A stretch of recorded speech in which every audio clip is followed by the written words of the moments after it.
James Imani was first introduced to alcohol shortly after joining secondary school in Uganda.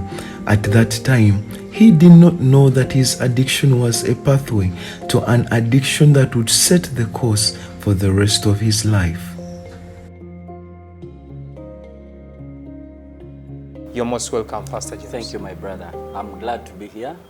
After completing my primary school in Kenya, I came here with a plan of joining high school. In that season, also I had an auntie of mine who was doing an event, traditional wedding, and a lot of alcohol was actually bought. I would see people drinking, and the effects seemed to bring out happiness. So I believed that there is something to this drink that probably will make me feel more valuable, more manly or old, something like that. The alcohol that was left was kept in a room and locked. But one time we were playing around and we landed on the keys. There were 3 to 1 door, so we picked out one, not to be noticed. Then we opened this door one time when we were free. By the end of 2 months, we had finished every brand. So from there, I believe that's where the seed of addiction was planted. S2, I was in Mengo Senior School. Everyone who went with me in that school knows it. And when I reached Mengo, I now met many other stubborn people. And now I was initiated into this harder kind of use, including things like opium, cigarette smoking, weed. Now that's why I now started upgrading. Actually, I would drink a crate, one person in an hour. So I believe in high school, I stepped in class properly when I'm coming to do UNEB for A level. We were just in hostel drinking and partying. There was no one disturbing me. And this was because my dad had moved to stay abroad in UK.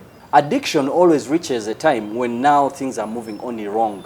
I started creating things like hallucinations. I would, for example, do like music performances. Like you have a microphone and you see a crowd, but there's no one there. And you start performing to an imaginary crowd. I would start feeling supernatural courage where you'd feel you can jump over buildings. Okay. You know, you feel like nothing can happen. But in the morning you wake up in hospital, broken, glass has cut you, accidents.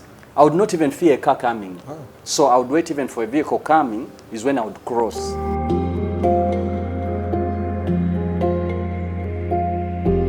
I thank God that regardless of all these things, I survived. You one day contemplated a suicide? Yes.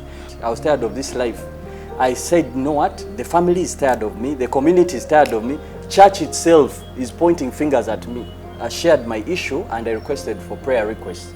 It was a private prayer group, but in the next day I found it in the whole church. Now, after all these things is when I said, you know what? I am the most useless in everybody I've seen. Because if the most useless people can call me useless, then it's not worth being alive. So I tried the easier option of dying. This is slow poison, where you overdrink. So this is what would happen, for example, on how we drink. Would buy those sachets, which are no longer existing right now. Would buy those ones, let's say they are 24, drink that, put beer here on the side, then buy what we call tobacco. It was called Mirage at that time. Cuba, get that. That one you put under the mouth. But my mouth had started getting even problems. I think it was becoming cancerous.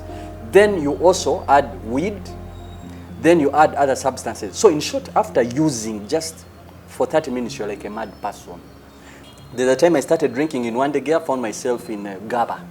Oh. So all those things would make you tired. You wake up in a ditch. So I said, you know what, I must die. Called my parents, who I felt now were no longer even loving, to just tell them, to even shock them. I tell them, you know what, I'm planning to kill myself.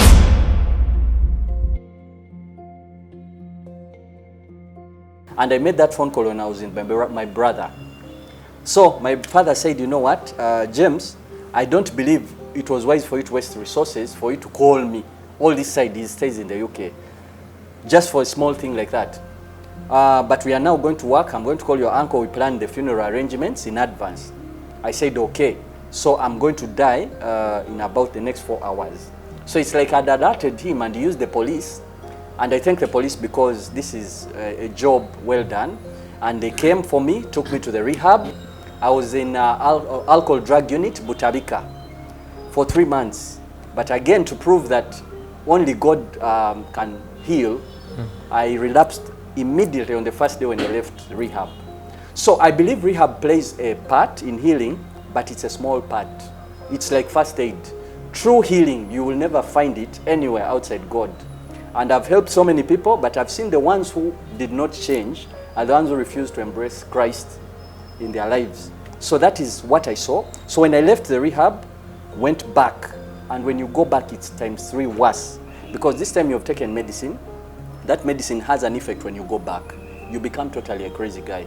This time I used to slide over buildings, I used to you can do long call anywhere. It's like so many things. So after that I said, you know what, God help me.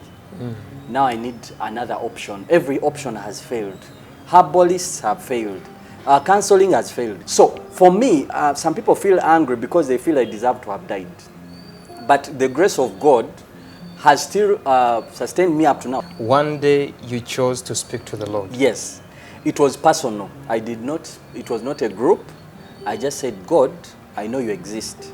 And this brings me back to the point where I still say, it's good to teach your children about God when they're still young. This same God will save them that time when you're not even there. Because this time even my parents were not there.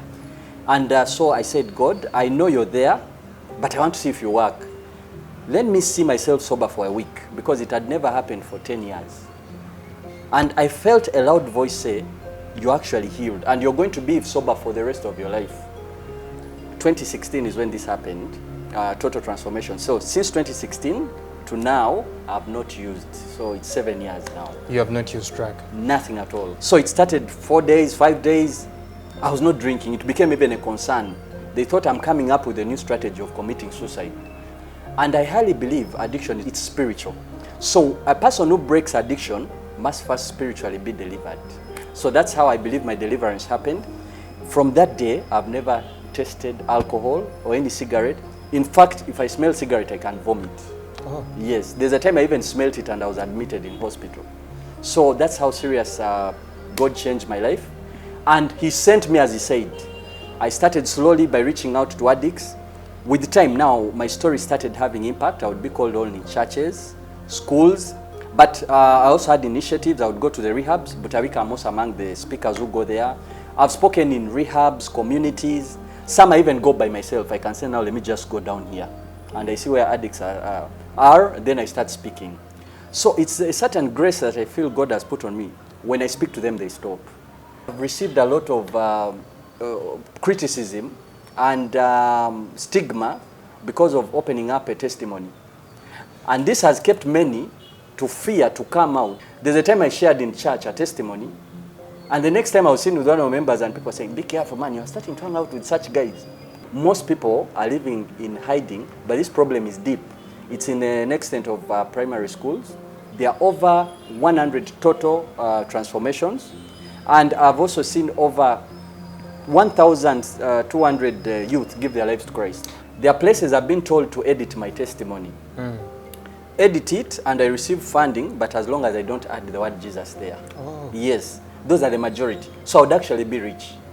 So I have had to remain with integrity and let go of money, because I know even me being alive, it was by the grace of God. To anyone out there watching this program, I would like to encourage you that it's not late. In Joel 2:25 it says, God can give you back whatever you lost. Since we know the battle is in the mind, let us be wise and know that the devil accesses us through our minds. The things we watch, those are very, they may seem light, but those are the same things that the devil uses. For example, in our generation, the devil is targeting children through cartoons. As parents, what have you done about it? Do you have supervision over your children? Some of us became addicts because our parents were busy. But as parents right now, I think it's time to be intentional. And for you who is a kid and you understand, also it matters a lot who you relate with, the kind of programs you watch, including music videos, and even the people you decide to choose as your role models. Remember in Romans 12:2 it says, do not be conformed to the patterns of this world, but be transformed by the renewal of your mind. So where you focus your mind most creates who you become. It's time for you to focus on things which are godly, things which are positive, finding your purpose, finding your identity and destiny according to Christ. That will help you so much. Some of us are a true story of what God can do. I've seen so many people who have been delivered in different things, not only addiction. This is proof that God works. So today I welcome you to receiving Jesus Christ in your life and walk each day with him, and he will change your life completely. Luke chapter 1 verse 37 says, nothing is impossible with God. So I request you to welcome this God in your life, and your life will change for the better.